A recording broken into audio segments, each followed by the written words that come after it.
Welcome to Fishing with Jiggin Jerry, and I'm Jiggin Jerry. Anyway, I am down here in Mount Pleasant, South Carolina, and I am on the Mount Pleasant Pier, and I'm going to be fishing the Charleston Harbor. That's right, the Charleston Harbor. And there's a lot of action going on. We've got police boats practicing their chases. We've got helicopters flying around. Well, I'll tell you what, I'm going to start this episode by fishing off the Mount Pleasant Pier with a Carolina rig, okay? And I am targeting flounder. So I start with an egg weight, a bead, a swivel, a length of fluorocarbon, okay? Then a Kale hook, and I'm going to be using live mud minnows. That's right. And I'll drag these live mud minnows along the bottom, okay? And I will move back and forth until I cross a flounder's path. And from there on, we'll see what happens.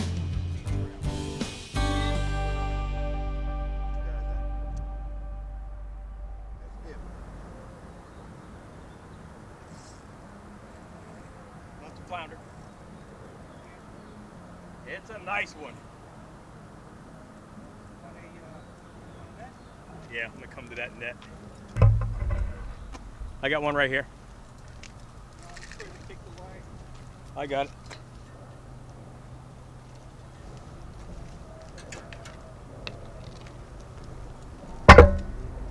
Woohoo!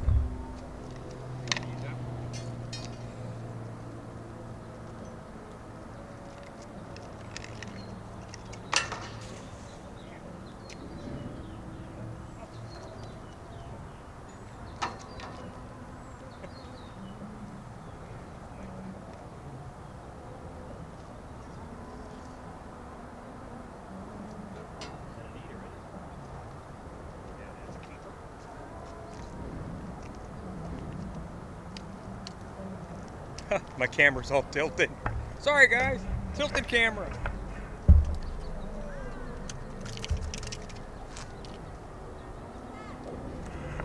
That was my whole plan today, was to get that flounder. You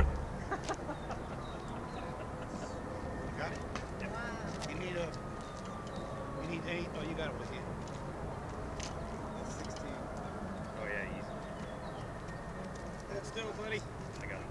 Now, flounder are not the only thing that love mud minnows. As you can see here, spotted sea trout love mud minnows, and you can catch red drum on mud minnows. So you can consider mud minnows a catch-it-all bait when it comes to the inshore slam. Okay, that's spotted sea trout, flounder, and red drum.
getting smaller and smaller. We want them to get bigger and bigger.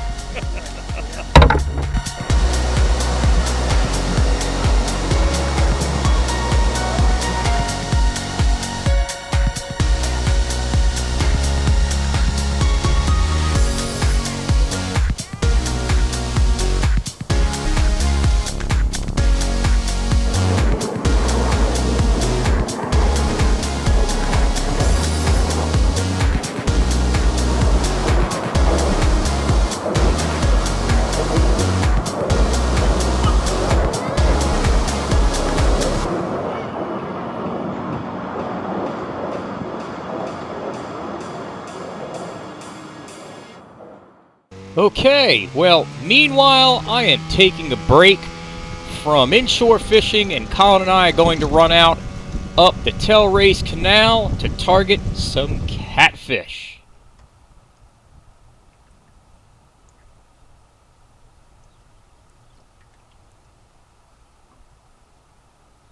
That's what I said. Nice little channel cat.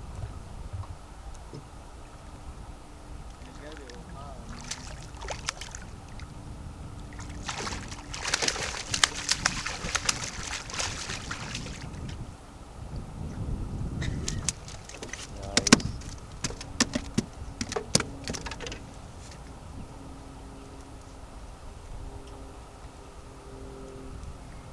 Good job. Fish number one. Pretty. Look at that. Look how dark his tail is.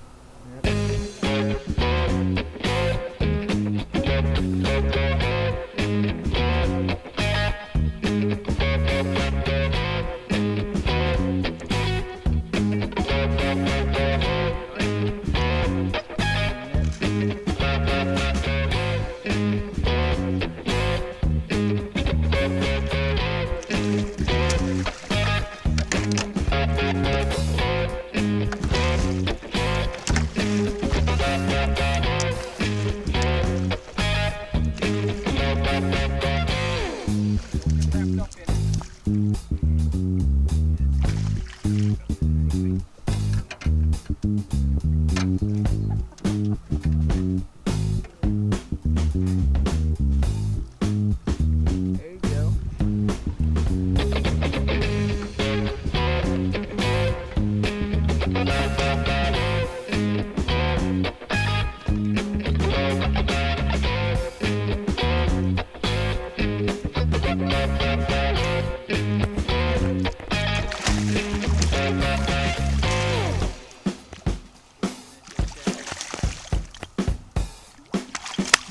Whoa, whoa, whoa, whoa.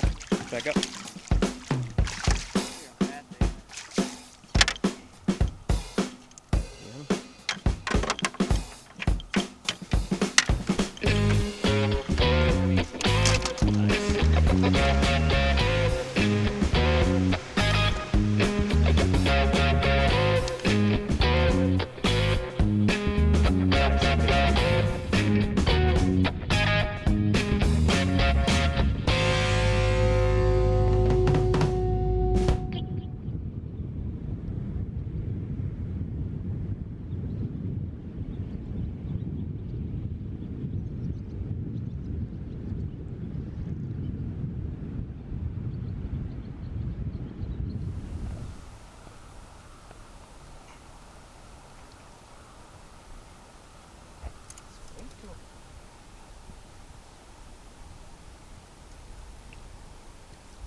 This guy It's looking like a good one. Oh yeah, it's another beastie boy.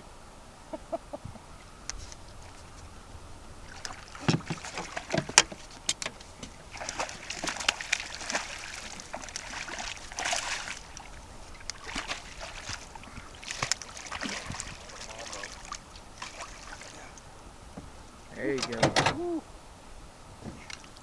Oh god dang. Oh, you're just as heavy. Have those grips on the side of you, my friend? Yeah. Thank you. Here, buddy.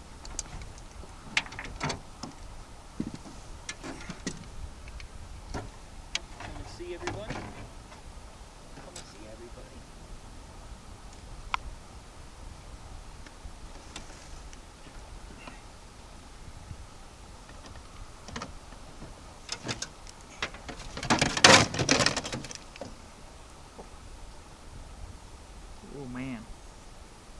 big beast. Look at those scratches on them.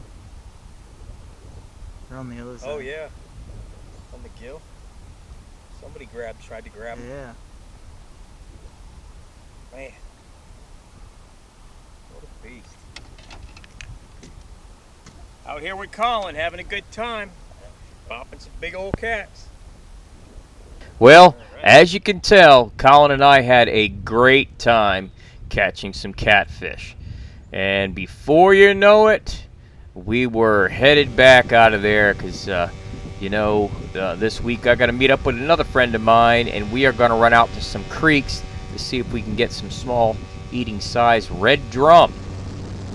So I meet up with Brad, and I get on Brad's boat, and we head up to those small creeks. And Brad seems to do pretty good. You know, before we know it, it was a little rough, it was a little slow, but Brad had himself a couple of nice little keepers, like these right here. Got another one. That's a keeper, buddy. That's another keeper. Good job. Nice. For those of you that are wondering, in the Lowcountry here in Charleston, South Carolina, the size limit for red drum is 15 inches to 23 inches. So those fish were right at 15 inches, which gave Brad 2 nice meals. So I find myself back on the Mount Pleasant Pier, and I got myself some mud minnows, and I'm getting ready to get started. And then I realize, have you ever heard that saying, if that would have been a snake, it'd bit you? Well, I decided to put that theory to the test to see how many people are really paying attention when they're walking up and down up here. Now, if you haven't noticed, that is actually a rubber black snake. And I mean, it looks real.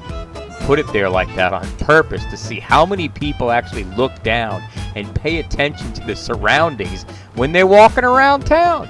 And as you can see, not many. If you notice, these 2 ladies here noticed it, but did they step away from it or anything? No, they just stared really close but kept walking up on it. Like I said,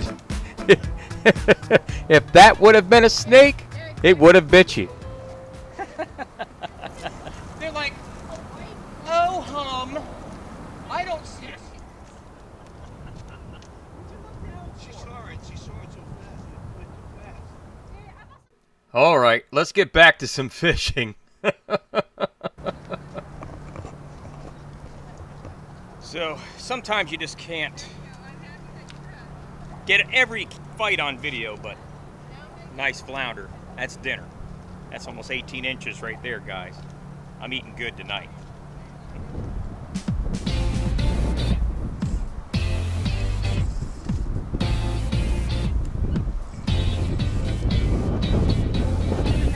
I'll get it. I got it.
Boy, that beast fought.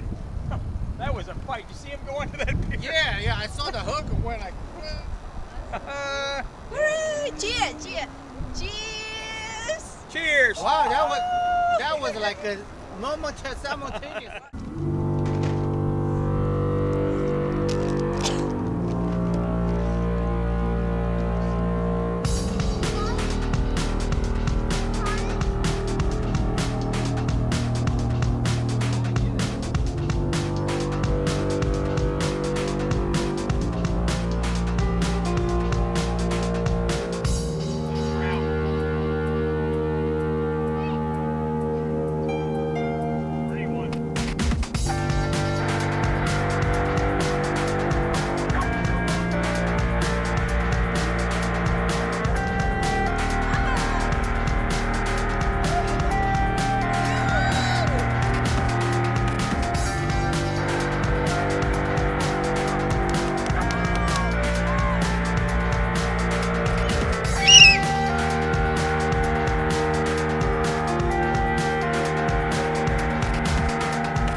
Spanish.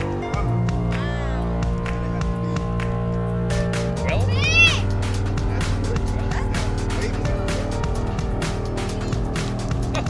back here.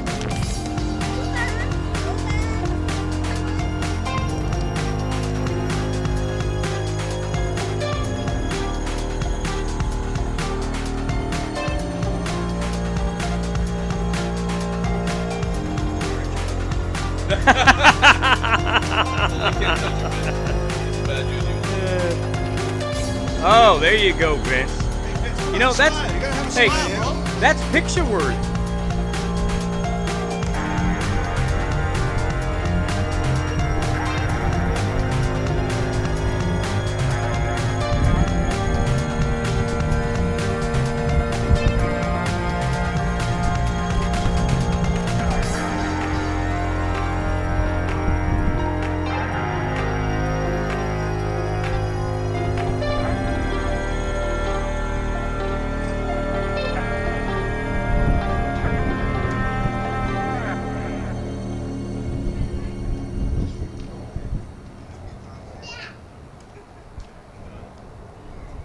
Get the other lines down there too. Just yours, okay. I'm just gonna cut it. Okay. Get Measure there, it buddy. and see if Looks good, huh? All right, let's take it over there. See what it looks like.